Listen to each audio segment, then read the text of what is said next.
국제사회에서 이제 이런 환경 문제가 있어요 라고 했을 때 있군요 허허 라고 하고 끝낼 수가 없잖아. 그러니까 우리가 수업을 할 때도 이런 게 있어요. 네 있군요. 이거 끝낼 수가 없듯이 이제 그러면은 이거를 도대체 해결하기 위해서 어떤 노력들을 하고 있을까? 요거에 대해서 이어서 이야기를 해볼 건데 일단은 큰 틀에서는 어떤 국가, 정부들은 서로 이제 그럼 이걸 좀 자제합시다 아니면 노력해봅시다 하면서 협약을 체결하는 게 하나의 덩어리가 있고 자, 그러면은 모든 문제는 나는 개인이야 힘이 없어 정부가 해줄 거야 라고서 어떤 특정한 국가의 역할, 특정한 정부의 역할로 미루어서는 안 된다 라고 하면서 개인도 시민들도 할 수 있어. 뭘 하냐? 우리도 노력하고 캠페인하고 아니면 뭐 시간이나 여력이 되면 가서 봉사도 하고 이런 식으로 내가 직접 할 수 있어 라고 하면서 비정부기구 NGO라고 하는 단체도 있거든.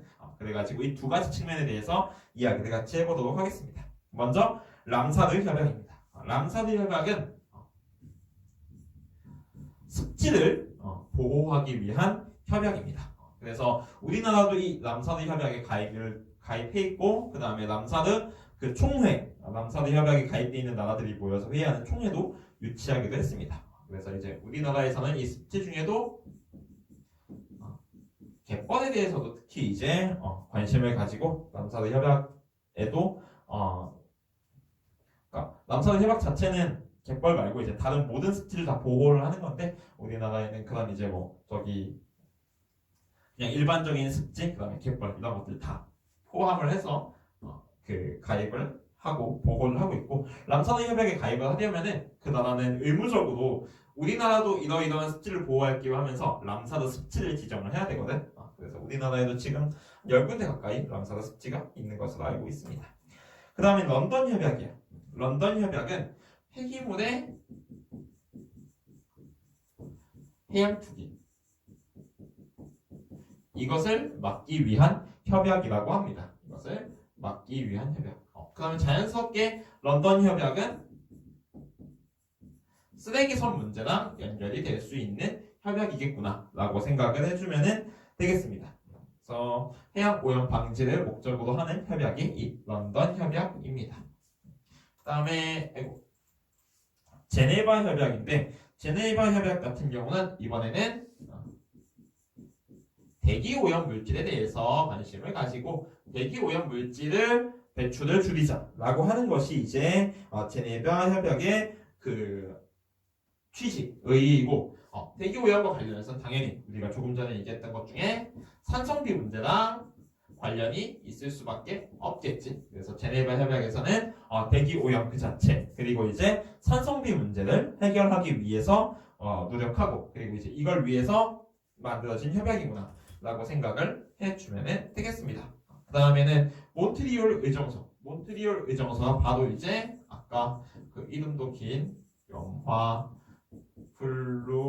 플루오린화 탄소 줄이면 CFCS 요 염화 플루오린화 탄소를 사용을 자제 프레온가스 사용 자제를 위해서 즉 얘는 오존층 파괴 문제에 대해서 관심을 가지고 오존층의 보존을 목적으로 만들어진 협약이다. 그래서 오존층 파괴 물질의 사용을 규제하는 그런 협약이 이 몬트리올 의정서고 뭐 다양한 협약들이 각각의 노력을 했고 그 다음에 이제 일정 부분 성과를 거두기도 했겠지만은 이 몬트리올 의정서에 의해서 사용이 금지된 염화 플루오린화 탄소 이 프레온가스는 정말 그 몇 년? 1990 몇 년도까지인가? 그때까지만 이제 사용이 되고 그 다음부터는 대체 물질이 개발되어서 더 이상 이제 개발이 되고 사용이 되고 있지 않다고 합니다. 그래서 되게 이제 여러 환경 협약들 중에서도 좀 성공적인 사례가 이 몬트리올 의정서라고 이야기를 할 수가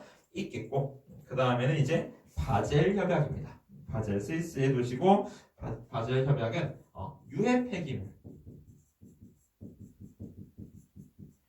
폐기물의 국가 간 이동을 방지하기 위해서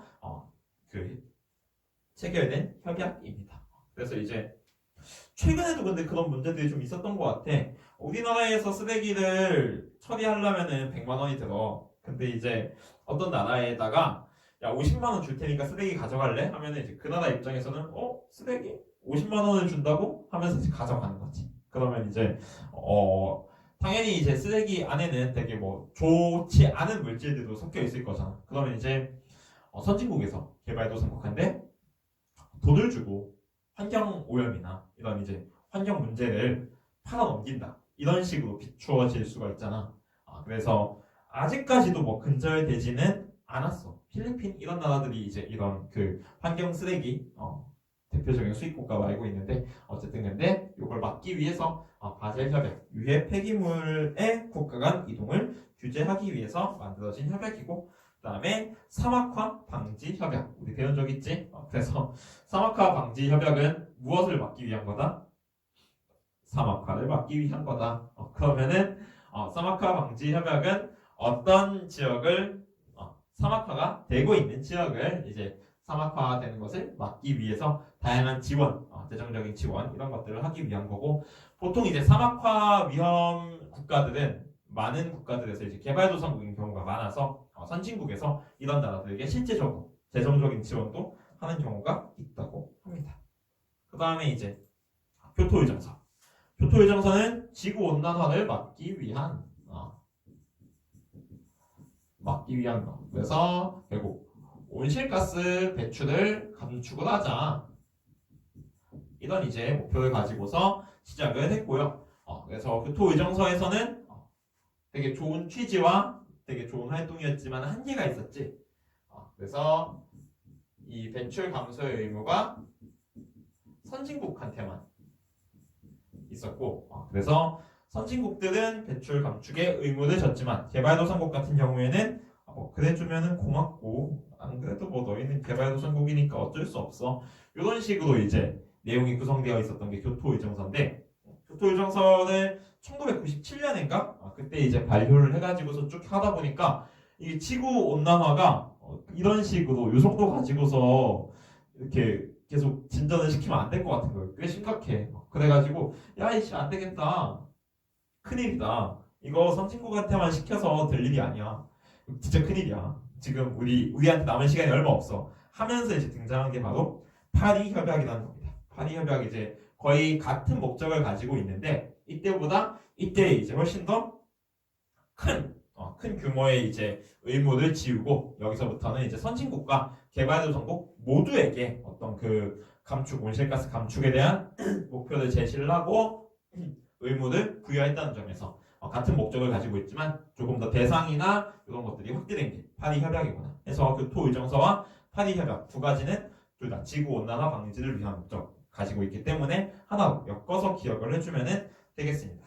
마지막으로 이제 스톡홀름 협약 같은 경우는 그 이제 환경에 유해한 화학 물질들을 규제를 했다고 합니다. 그래서 DDT 같은 거 베트남전 옛날에 이제 미국이 베트남 전쟁을 할 때 그때 고엽제라든지 이런 것들로 활용을 하면서 그때 몰랐으니까 와 이거 좋네 썼는데 이제 나중에 신체에 어떤 그 치명적인 문제를 유발한다는 게 밝혀지고 나서부터는 그러면 환경에 그러니까 개인 인체 사람의 몸뿐만 아니라 환경 전반에 있어서 좀 유해한 물질은 우리가 사용을 하지 않는 편이 나을 것 같아 라고 하면서 맺어진 협약이 이런 스톡홀름 협약이 되겠습니다. 그래서 이제 환경 협약들에